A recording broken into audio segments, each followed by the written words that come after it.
Welcome to the news episode of Squawk 7000. On this week's podcast, Aer Lingus relaunch flights to Orlando, new Icelandic Airline Play announces a route to Dublin starting in April, and the General Aviation Safety Council of Ireland will host their GA Safety Evening online this Wednesday evening.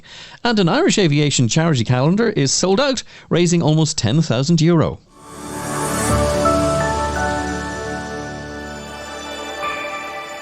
Aer Lingus has restarted its services from Dublin to Orlando for the first time since March 2020. The restarted service will operate 3 times per week with flights on a Tuesday, Thursday and Saturday. Airbus A330-300 Echo India Fox November Hotel operated the first flight. Aer Lingus has recently increased its transatlantic services as the restrictions on entering the US have eased. The Newark route has returned recently, and San Francisco will return to the network from the 12th of December. In March 2022, Aer Lingus will reintroduce flights to the USA from Shannon, with 14 flights per week to New York and Boston.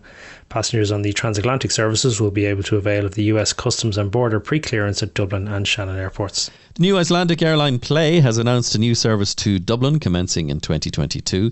The airline started services on the 24th of June this year, flying to London Stansted, Paris and Berlin, and have since added more routes to Amsterdam, Scandinavia and Spain.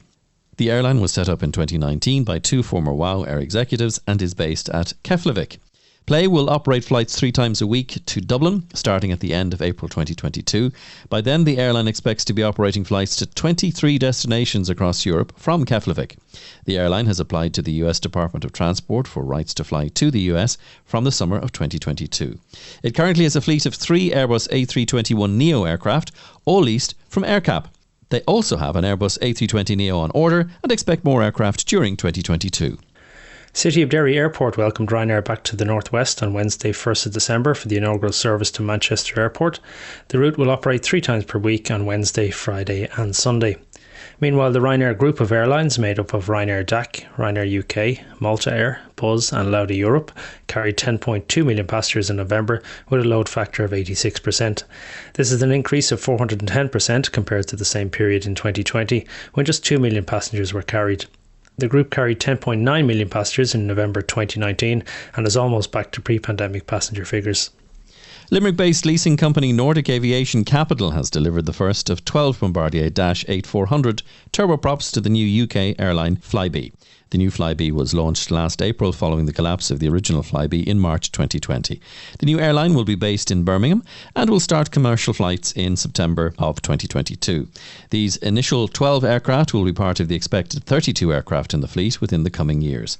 The first aircraft to join the fleet will be Golf, Juliet, Echo, Charlie, X-Ray, which was previously operated for Flybe since 2007. The new airline will have a white fuselage with large billboard-style Flybe titles and a purple tail with titles. HM Revenue and Customs have announced new changes to customs reporting requirements for general aviation aircraft travelling to and from Northern Ireland from the 1st of January. The good news is that the HMRC no longer require passenger lists to be submitted, and the notification for the flight has been reduced to 2 hours before departure. The bad news is that it's still a requirement to notify police at least 12 hours in advance of your journey, with failure to seek approval being a criminal offence under the Terrorism Act 2000. General Aviation reports, or GAR forms, can be submitted via the UK Border Force website or through third-party apps such as Skydemon. Well, next on the podcast, time to turn our attention to some of the activities that people are doing in advance of Christmas. And one particular project that's done really well is the Irish Air Spectacular calendar for 2022.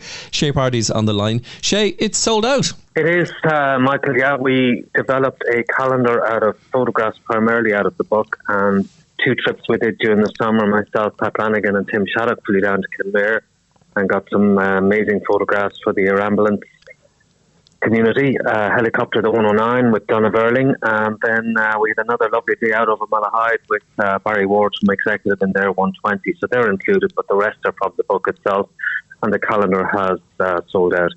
Really great credit to the community who we keep tapping into, the aviation community, should I say, and we hope to raise €10,000 for Vincent de Paul. And I suppose the cool thing for us is that it's ring fence for education, and that gives people probably a little less fortunate than the rest of us great opportunities that they otherwise wouldn't have. Now, of course, you mentioned already that it is associated with a really fantastic book, and that's been at the centre of your fundraising activities, the Irish Air Spectacular Photography Presentation Book. Yeah, it's been really better, I suppose, than everybody or anybody thought. It has gone around the world and continues even in the lead up to Christmas. You know, we post them off to, I sent a book actually today to Hong Kong, believe it or not. So it's brought our total fundraising today to $250,000. That was last August, and we hope to add another 10,000 to it in the Christmas lead up with the fundraising for the book and calendar combined. Well, while we have you, Shay, look ahead to next year, 2022. Yeah, definitely hope, subject to the government, this topsy-turvy world that we live in, we hope to have a good fly on with a couple of editions in Birr in April, courtesy of the guys in the Yeoman Flying Club. Dave, Tom and Colin are going to host a fly-in in April, but we'll be back with further details on that and hopefully a bit of excitement. And then it is our hope and desire to run an air show in Bray in July. There is certainly an appetite for it and important that we re-establish it. But again, we're just subject to government guidelines. So hopefully early Jan, February, we'll start to get a bit more firm details. Well, on a night where we're about to batten down the hatches, it's something to look forward to. Shay Pardy, thanks for joining us on Squawk 7000. Thanks to everybody, Michael. Thank you.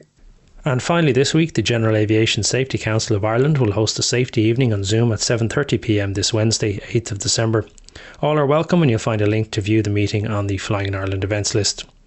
The agenda for the evening has been published and will include presentations from Jerry Humphreys on GA winter operations, Kate Fitzgerald from the AAIU with the lessons learned from recent GA accidents, and Julie Garland from AbTrain will give a drone update. Thanks, Mark, and a reminder, of course, that this is also our first birthday anniversary of Squawk 7000, and a special thanks to everybody for contributing and indeed listening. You'll find our stories and more on flyinginireland.com, and a reminder that you can listen to our long final editions. We attended the Kinsale Aviation Festival in our last episode. You'll find it wherever you get your podcasts and on our site squawk7000.ie. Thanks for listening and stay listening.